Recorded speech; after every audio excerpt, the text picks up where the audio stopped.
Sushant case की जांच जैसे जैसे आगे बढ़ रही है, सियासत भी खूब करवट ले रही है।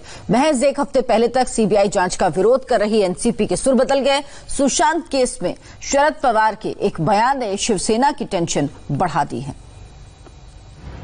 इसे कहते हैं जोर का झटका। धीरे से झटका लगा है उद्धव ठाकरे को और दिया है महाराष्ट्र की सियासत के पितामह शरद पवार ने। पवार का ट्वीट पढ़िए और सियासी खेल समझिए।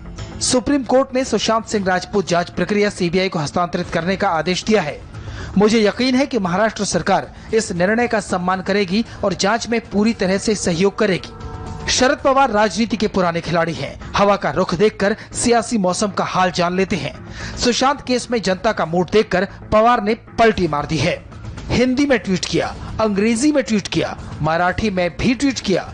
इस ट्वीट के बाद राजनीतिक पंडित गुणा भाग करने में लग गए हैं। क्यों, इसकी वजह समझिए। शरद पवार के पोते पार्थ पवार ने सुशांत केस की सीबीआई जांच की मांग की थी। पार्थ ने महाराष्ट्र के गृह मंत्री अनिल देशमुख को इस बारे में चिट्ठी भी लिखी थी। अजीत पवार के बेटे पार्थ के इस मिजाज पर सियासी बवाल मचा तो शरद पवार ने अपने घर बुलाया और एक बयान जारी किया। मेरे पोते की बात को ज्यादा महत्व मत दो, वो अपरिपक्व है। दादा ने दुनिया के सामने आकर जो कहा उसका असर शायद पोते पर नहीं हुआ, क्योंकि सुप्रीम कोर्ट से सीबीआई जांच को हरी झंडी मिलते ही पार्थ ने ट्वीट कर लिखा, सत्यमेव जयते। अब खेल समझिए।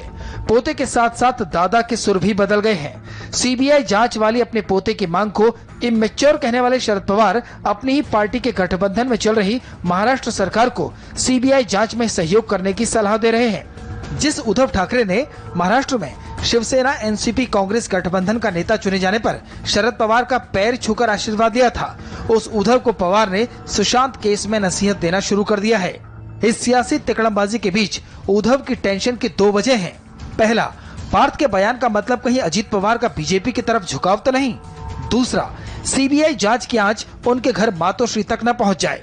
उद्धव चुप है, लेकिन सरकार में शामिल शिवसेना कोटे के मंत्री खुलकर सीबीआई जांच में रुकावट न डालने की बात कहने लगे हैं। ये ठाकरे परिवार के लिए टेंशन की बात है।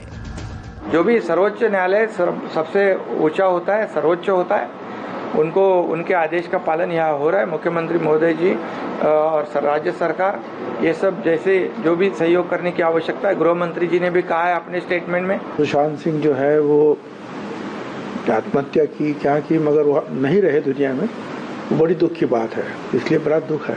अब क्या करेंगे कि उसी को लेकर बैठेंगे। अब ठीक है, अच्छा हो गया कि चलो ठीक है, सुप्रीम कोर्ट ने सीबीआई को दे दो, ठीक है, करने तो उनको काम। बदले बदले से पवार नजर आते हैं और ये शिवसेना को भी दिखने लगा है। शिवसेना के सबसे बड़े जुबानी सेनापति संजय राउत का ये ट्वीट बहुत कुछ कहता है। राउत ने ट्विटर पर लिखा, उनसे कहना कि किस्मत पर इतना नाज ना करें। हमने बारिशों में भी जलते मकान देखे हैं। कौन किस्मत पर नाज कर रहा है और शिवसेना किसके मकान जलते हुए देखना चाहती है, ये तो साफ नहीं।